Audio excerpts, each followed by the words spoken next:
ನಮಸ್ಕಾರ. ಜಾತಿ ಮತ್ತು ಮೀಸಲಾತಿ ಇವೆರಡು ನಮ್ಮ ಸಮಾಜವನ್ನ ಸದಾ ಕಾಡ್ತಾ ಇರುವಂತಹ ವಿಷಯಗಳಾಗಿದ್ದಾವೆ. ಆದರೆ ನನಗೆ ಕಾಡ್ತಾ ಇರೋದು ಅದಲ್ಲ. ಮೀಸಲಾತಿಯ ಹಿನ್ನೆಲೆಯಲ್ಲಿ ಇರುವಂತಹ ಜಾತಿ, ಸಮುದಾಯ, ಆರ್ಥಿಕ ವರ್ಗೀಕರಣ ಇವುಗಳೆಲ್ಲದರ ಹಿಂದೆ ಇರುವ ಶ್ರೇಷ್ಠತೆಯ ವ್ಯಸನ. ಅದರ ಬಗ್ಗೆ ನಾವು ಹಿಂದಿನ 2 ಸಂಚಿಕೆಗಳನ್ನು ನೋಡಿದ್ವಿ. ಇವತ್ತು ಈ ಜಾತಿ ಮತ್ತು ಶ್ರೇಷ್ಠತೆಯ ವ್ಯಸನ ಹೇಗಿದೆ, ಈ ಮನುಷ್ಯ ಜಾತಿಯಿಂದಾಗಿ ಶ್ರೇಷ್ಠತೆಯ ವ್ಯಸನವನ್ನ ಬೆಳೆಸ್ಕೊಂಡಿದ್ದಾನ ಅಥವಾ ಶ್ರೇಷ್ಠತೆಯ ವ್ಯಸನಕ್ಕೋಸ್ಕರ ಜಾತಿ ಧರ್ಮವನ್ನ ಇಲ್ಲಿ ಬಳಸ್ಕೊಳ್ಳಲಾಗ್ತಾ ಇದೆಯಾ ಅನ್ನೋದು ಪ್ರಶ್ನೆ. ಇವತ್ತು ಅದ್ರ ಬಗ್ಗೆ ಒಂದೊಂದಾಗಿ ನೋಡ್ತಾ ಹೋಗೋಣ. ನಾನು ಶೀಲಾ ಭಟ್, ಇದು ಕನ್ನಡ ಧ್ವನಿ. ಇಲ್ಲಿ ಪ್ರಶ್ನೆಯನ್ನ ಕೇಳೋದು ಮಾತ್ರ ಅಲ್ಲ, ಉತ್ತರವನ್ನ ಹುಡುಕುವ ಯತ್ನ ಕೂಡ ನಡೆಯುತ್ತೆ. ಅದೇ ರೀತಿ ಮನಸ್ಸು, ಮನುಷ್ಯ, ಸಮಾಜ, ವ್ಯವಸ್ಥೆ ಇವೆಲ್ಲವುದನ್ನ ಅರ್ಥ ಮಾಡಿಕೊಳ್ಳುವ ಪಯಣ ಕೂಡ ಸಾಗುತ್ತೆ. ಈ ಮೀಸಲಾತಿ ಅಂತ ಬಂದ ತಕ್ಷಣ ತುಂಬಾ ಸರಿ ನನಗೆ ಒಂದು ಬಾಲ್ಯದ ಅನುಭವಗಳು ಕಾಡ್ತವೆ. ನಾನು ಬಾಲ್ಯದಲ್ಲಿ ತುಂಬಾ ಊರು ಸುತ್ತುವ ಅನುಭವವನ್ನ ಎಕ್ಸ್ಪ್ಲೋರ್ ಮಾಡುವ ಹುಡುಗಿಯಾಗಿದ್ದೆ. ನಮ್ಮ ಊರಲ್ಲಿ ಬ್ರಾಹ್ಮಣ ಕೇರಿ, ನಾಯ್ಕರ ಕೇರಿ, ದೇವ್ರ ಕೇರಿ, ಈ ಥರ ಪ್ರತಿ ಒಂದು ಸಮುದಾಯಕ್ಕೊಂದು ಕೇರಿ ಇತ್ತು. ಆ ಎಲ್ಲ ಕೇರಿಗಳಲ್ಲಿ ಓಡಾಡ್ತಾ ಇದ್ದೆ. ಅದೇ ರೀತಿ ನಮ್ಮ ಮನೆಯ ಒಳಗೆ ದಲಿತರನ್ನ ಹೇಗೆ ನಡೆಸ್ಕೊಳ್ತಾರೆ, ಮುಟ್ಟಾಗಿ ಹೊರಗೆ ನಿಲ್ಲುವ, ಕುಳಿತುಕೊಳ್ಳುವ ಮಹಿಳೆಯರನ್ನ ಹೇಗೆ ನಡೆಸ್ಕೊಳ್ತಾರೆ, ಇದೆಲ್ಲದರ ಅರಿವಿತ್ತು. ಜೊತೆಗೆ ಆ ದೀವಿಯರ ಹುಡುಗಿಯರ ಜೊತೆ ಅಥವಾ ನಾಯಕರ ಹುಡುಗಿಯರ ಜೊತೆ ಓಡಾಡಿದಾಗ ಅವರೊಂದು ಪ್ರಶ್ನೆಯನ್ನು ಕೇಳ್ತಿದ್ರು. ಶೀಲಾ, ನಿಮ್ಮನೇಲಿ ನಾವೆಲ್ಲ ಹೊರಗೆ ಕೂತ್ಕೊಂಡು ತಿನ್ಬೇಕು, ಲೋಟವನ್ನ ತೊಳೆದಿಡಬೇಕು, ಅದೇ ನಮ್ಮ ಜಾತಿಯ ಶ್ರೇಷ್ಠರು ಅಂತ ಯಾರೋ ಒಬ್ರು ಅಧಿಕಾರಿಗಳು, ಶಾಲೆ ಮಾಸ್ತರು ಯಾರಾದ್ರೂ ಬಂದ್ರೆ ನೀವು ಸೀದಾ ಒಳಗಡೆ ಕರ್ಕೊಂಡು ಹೋಗಿ ಊಟ ತಿಂಡಿ ಕೊಡ್ತೀರಾ? ಈ ರೀತಿಯ ಮಾತು ಬರ್ತಾ ಇತ್ತು. ಆಗ ನನ್ಗೆ ಅರ್ಥ ಆಗ್ತಿರ್ಲಿಲ್ಲ ಏನು ಉತ್ತರ ಕೊಡ್ಬೇಕು ಅಂತ. ಬಟ್ ಇವಾಗ ಅರ್ಥ ಆಗ್ತಾ ಇದೆ. ಅದನ್ನೇ ನಾನಿವತ್ತು ನಿಮ್ ಜೊತೆ ಹಂಚ್ಕೊಳ್ತೀನಿ. ಇವತ್ತು ನಾನು ಮೀಸಲಾತಿ ಪರವೂ ಮಾತನಾಡಲ್ಲ, ವಿರೋಧವಾಗಿಯೂ ಮಾತನಾಡಲ್ಲ. ನನಗೆ ಮೀಸಲಾತಿ ಬಗ್ಗೆ ಮಾತನಾಡುವ ಅವಶ್ಯಕತೆನೇ ಇಲ್ಲ ಅನ್ಸುತ್ತೆ. ಯಾಕೆಂದ್ರೆ ಇದರ ಒಳಗಡೆ ಇರುವ ದೊಡ್ಡ ವ್ರಣ ಇದೆಯಲ್ಲ, ಶ್ರೇಷ್ಠತೆಯ ವ್ಯಸನ, ಅದಕ್ಕೆ ಮದ್ದು ಕಣ್ಣು ಹಿಡಿದ್ಬಿಟ್ರೆ ಈ ಜಗತ್ತಿನಲ್ಲಿ ಯಾವುದೇ ರೀತಿಯ ತಾರತಮ್ಯದ ಮನೋಭಾವನೆ ಇರೋದಿಲ್ಲ ಅನ್ನೋದು ನನ್ನ ಮನೋವೈಜ್ಞಾನಿಕ ಅನುಭವ ಕಂಡುಕೊಂಡಂತ ಸತ್ಯ. ಯಾಕೆಂದ್ರೆ ನಾವು ಹಿಂದಿನ ಸಂಚಿಕೆಯಲ್ಲಿ ನೋಡಿದ್ವಿ, ಶ್ರಮವನ್ನ ವಿಂಗಡಿಸ್ತಾ ಆ ಶ್ರಮದ ಕೆಲಸವನ್ನ ಮಾಡುವವರನ್ನ ನಾವು ಹೇಗೆ ತುಚ್ಛವಾಗಿ ನೋಡೋದಕ್ಕೆ ಶುರು ಮಾಡ್ತೀವಿ ಅಂತ. ಅದನ್ನೇ ಮುಂದುವರಿಸಿ ಹೇಳುವಾಗ, ಎಲ್ಲ ಕಾಲದಲ್ಲೂ ಮನುಸ್ಮೃತಿಯ ಹಿಂದೆ ಕೂಡ ವರ್ಣಾಶ್ರಮ ಧರ್ಮ ಬರುವ ಮೊದಲು ಕೂಡ ಸಮಾಜದಲ್ಲಿ ಒಂದೊಂದು ಕೆಲಸವನ್ನ ಒಬ್ಬೊಬ್ರು ಮಾಡಬೇಕಾಗಿತ್ತು. ಆ ಕೆಲಸದ ವಿಭಾಗಗಳಿತ್ತು. ರಾಜ ರಾಜನಾಗಿರ್ತಿದ್ದ, ರೈತ ರೈತನಾಗಿರ್ತಿದ್ದ, ವಣಿಕನಾಗಿರ್ತಿದ್ದ, ಅಂದ್ರೆ ವ್ಯಾಪಾರಿಯಾಗಿರ್ತಿದ್ದ.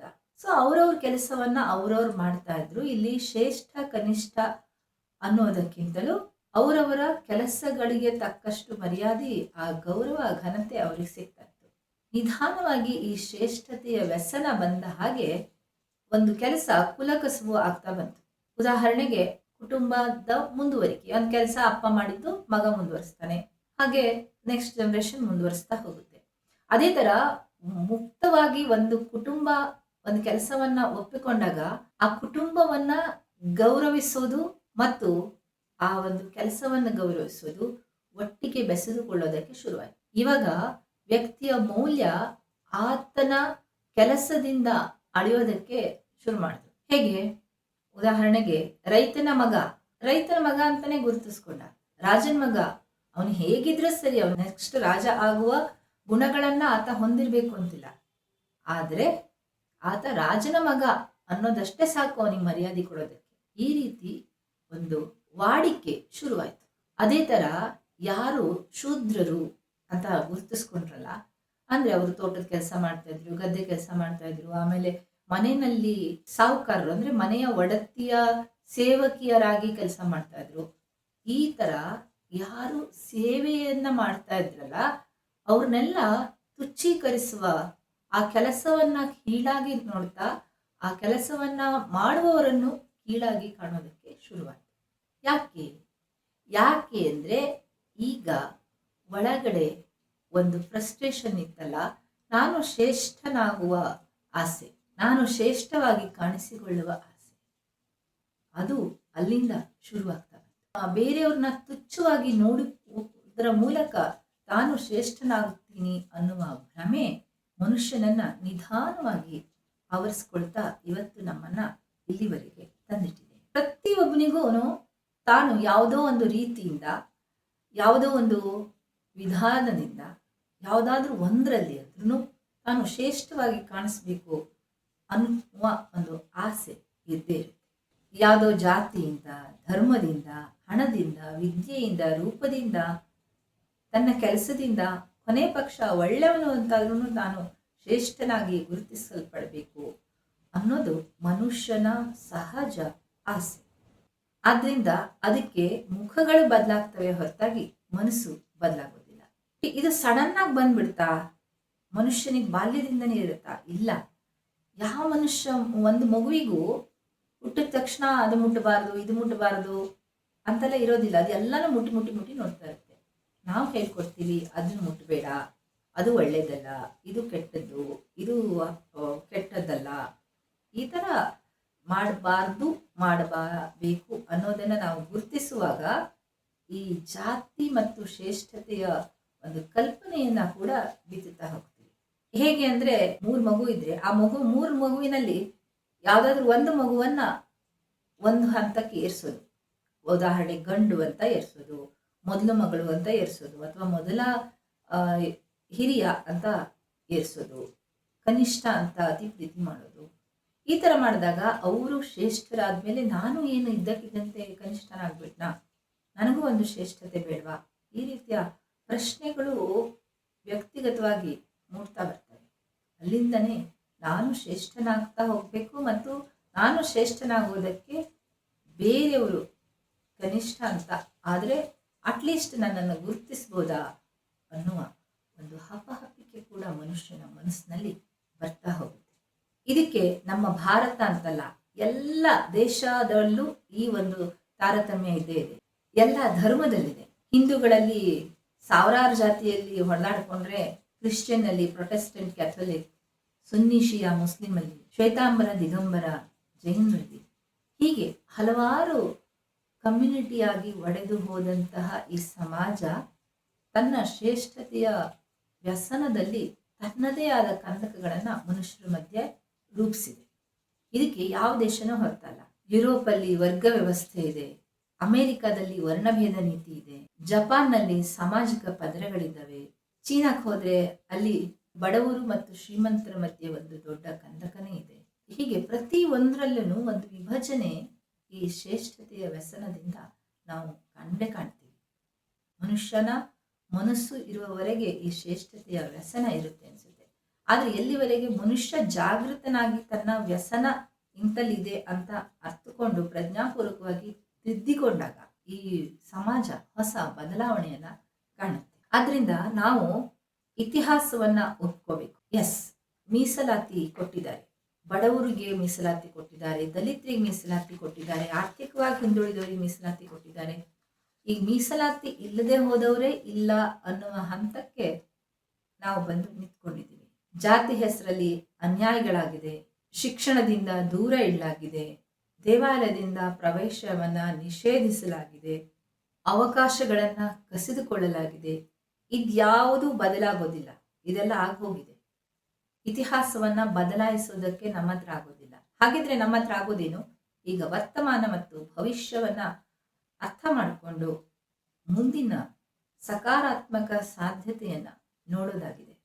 ಅದು ಹೇಗೆ?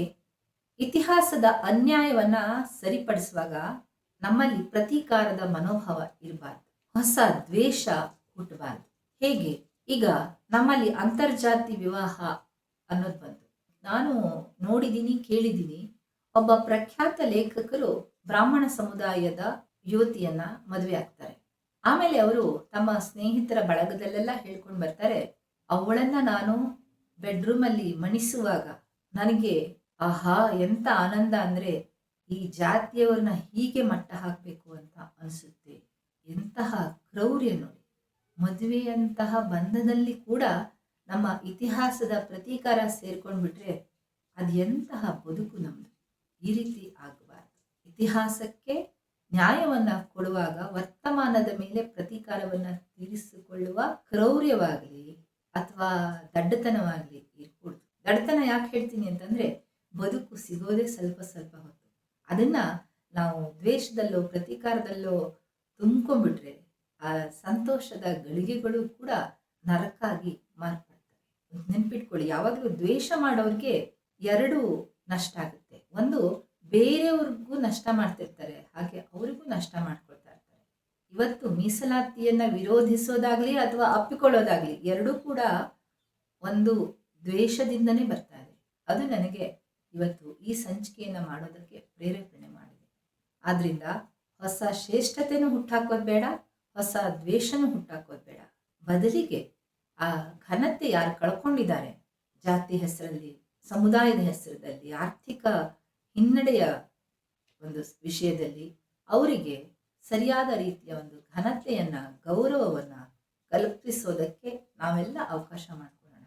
ಅದೇ ಇತಿಹಾಸವನ್ನ ಸುಧಾರಿಸೋದಕ್ಕೆ ನಮಗಿರುವ ಉಪಾಯ. ಹಾಗಿದ್ದಾಗ ನಾವೆಲ್ಲ ಕೇಳ್ಕೊಬೇಕು. ನಾವು ಯಾರನ್ನಾರು ನೋಡಿದ ತಕ್ಷಣ ಇವ್ರು ಯಾವ ಜಾತಿ ಅಂತ ಯೋಚಿಸ್ತೀವ? ಇಲ್ಲೊಂದು ಮಾತು ಹೇಳಬೇಕು, ನಾನು ಕೂಡ ಕೇಳ್ತೀನಿ ಯಾರನ್ನಾರು ಜಾತಿ ಯಾವುದು ಅಂತ ಒಂದೊಂದ್ಸಾರಿ ಕೇಳೋದಿದೆ. ಯಾಕೆ ಅಂದರೆ ನನಗೆ ಅಧ್ಯಯನಕ್ಕೆ. ಸೊ ಯಾವ ಹಿನ್ನೆಲೆಯಲ್ಲಿ ನಾವು ಜಾತಿಯನ್ನ ಕೇಳ್ತೀವಿ ಅನ್ನೋದು ಬಹಳ ಮುಖ್ಯ. ಬಟ್ ತುಂಬ ಜನ ಜಾತಿಯನ್ನ ಕೇಳಿ ಆಮೇಲೆ ಅವರ ಅಭಿಪ್ರಾಯವನ್ನ, ಅವರ ದೃಷ್ಟಿಯನ್ನ ಬದಲಾಯಿಸೋದಿದೆ.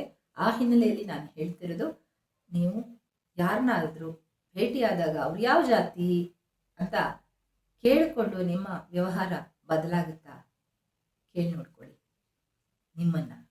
ಅದೇ ಥರ ಮದುವೆಯಾಗುವಾಗ, ಸ್ನೇಹ ಮಾಡುವಾಗ, ಪ್ರೀತಿ ಮಾಡುವಾಗ, ಉದ್ಯೋಗ ಕೊಡುವಾಗ, ಮನೆ ಬಾಡಿಗೆಗೆ ಕೊಡುವಾಗ ಅಲ್ವಾ, ತುಂಬ ಸರಿ ಈ ಒಂದು ಬೋರ್ ನೋಡಿರ್ತೀರ, only for veg, only for Hindus, only for Muslims, ಈ ಥರ ಅಲ್ಲ. ಸೊ ಇದನ್ನ ಕೂಡ ನೀವು ನಿಮ್ಮನ್ನ ಪ್ರಶ್ನೆ ಮಾಡ್ಕೋಬೇಕಾಗುತ್ತೆ. ನಮ್ಮನ್ನು ನಾವು ಪ್ರಶ್ನೆ ಮಾಡ್ಕೊಳ್ಬೇಕಾಗುತ್ತೆ. ನಾವು ಎಷ್ಟು ಸಂದರ್ಭದಲ್ಲಿ ಈ ರೀತಿ ವರ್ತಿಸಿದ್ದೀವಿ? ನಮಗೆ ಜಾತಿ, ಹುಟ್ಟು, ಲಿಂಗ ಈ ಹಿನ್ನೆಲೆಗಳೆಲ್ಲ ಮುಖ್ಯ ಆಗಿದ್ದಾವೆ. ನಮ್ಮವರು, ಇವರು ಬೇರೆಯವರು ಅನ್ನುವ ಎಷ್ಟು ಗೋಡೆಗಳನ್ನು ನಾವು ಹಾಕ್ಕೊಂಡಿದ್ದೀವಿ, ಅದನ್ನು ಕೂಡ ನೋಡಬೇಕಾಗುತ್ತೆ. ಈಗ ಕೊನೆಯದಾಗಿ ಅತ್ಯಂತ ಮುಖ್ಯ ವಿಚಾರ ಏನಂತಂದ್ರೆ, ಈ ದೇಶದಲ್ಲಿ ಡಾಕ್ಟರ್ ಅಂಬೇಡ್ಕರ್ ಅವರು ತುಂಬಾ ಬದಲಾವಣೆಯನ್ನ ತರುವಂತಹ ಸಂವಿಧಾನವನ್ನ ರೂಪಿಸಿದ್ರು. ಇವತ್ತು ಕೂಡ ತುಂಬಾ ಕಾನೂನುಗಳು ಬರ್ತಾನೆ ಇದ್ದಾವೆ. ಆದ್ರೆ ಕಾನೂನುಗಳು ಈ ತಾರತಮ್ಯವನ್ನ ಯಾವತ್ತೂ ಹೋಗಲಾಡಿಸೋದಿಲ್ಲ ಅಂತ ನನ್ನ ಅನಿಸಿಕೆ. ಕಾನೂನುಗಿಂತ ಮನುಷ್ಯನ ಮನಸ್ಸು ಬದಲಾಗಬೇಕು, ಮನುಷ್ಯನ ಸಿದ್ಧಾಂತಗಳು, ಮೌಲ್ಯಗಳು ಬದಲಾಗಬೇಕು. ಈ ಮನುಷ್ಯನ ಮನಸ್ಸಿನಲ್ಲಿ ನಾನೇ ಶ್ರೇಷ್ಠ, ನಾನು ಶ್ರೇಷ್ಠನಾಗೋದಕ್ಕೆ ಬೇರೆಯವ್ರನ್ನ ನಾನು ತುಳಿದಾದ್ರೂ ಸರಿ, ಅಥವಾ ಅವ್ರನ್ನ ತುಚ್ಛೀಕರಿಸಿ ತೋರಿಸಿ ಆದರೂ ಸರಿ, ನಾನು ಶ್ರೇಷ್ಠನಾಗಬೇಕು ಅನ್ನುವ ಹಂಬಲ ಇರುವವರೆಗೆ ಯಾವ ಕಾನೂನು ಏನೂ ಬದಲಾವಣೆ ತರೋದಕ್ಕೆ ಸಾಧ್ಯ ಆಗೋದಿಲ್ಲ. ಯಾಕಂದ್ರೆ ಇವತ್ತು ಜಾತಿ ಹೋದ್ರೆ ನಾಳೆ ಹಣ ಬರುತ್ತೆ, ಹಣ ಇಲ್ಲ ಅಂದ್ರೆ ವಿದ್ಯೆ ಬರುತ್ತೆ, ವಿದ್ಯೆ ಇಲ್ಲ ಅಂದ್ರೆ ರೂಪ ಬರುತ್ತೆ, ಏನಾದ್ರೂ ಒಂದು ತೊಂದರೆ ಬಂದೇ ಬರುತ್ತೆ. ನೀವು ಒಂದು ರಿಪೇರಿ ಮಾಡೋದಕ್ಕೆ ಕಾನೂನು ತಂದ್ರೆ ಇನ್ನೊಂದು ತಂದು ಇರ್ಲಿ ಅಂತ ಎದ್ದು ಮುನ್ನೆಲೆಗೆ ಬಂದೇ ಬರುತ್ತೆ. ಆದ್ರಿಂದ ಮನುಷ್ಯನ ಮನಸ್ಸು ಬದಲಾಗಲಿ ಅನ್ನೋದು ನನ್ನ ಆಶಯ.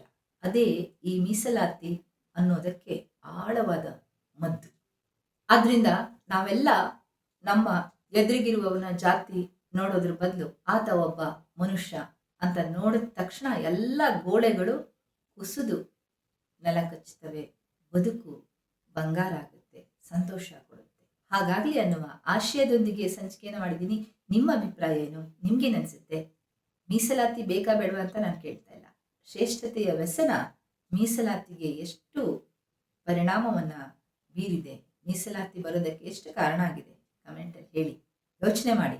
ಇಷ್ಟ ಆಗಿದ್ರೆ ಲೈಕ್ ಮಾಡಿ, ಬೇರೆಯವರಿಗೆ ಶೇರ್ ಮಾಡಿ, ವಾಹಿನಿಗೆ ತಪ್ಪದೆ ಸಬ್ಸ್ಕ್ರೈಬ್ ಮಾಡ್ಕೊಳ್ಳಿ. ನಮಸ್ಕಾರ.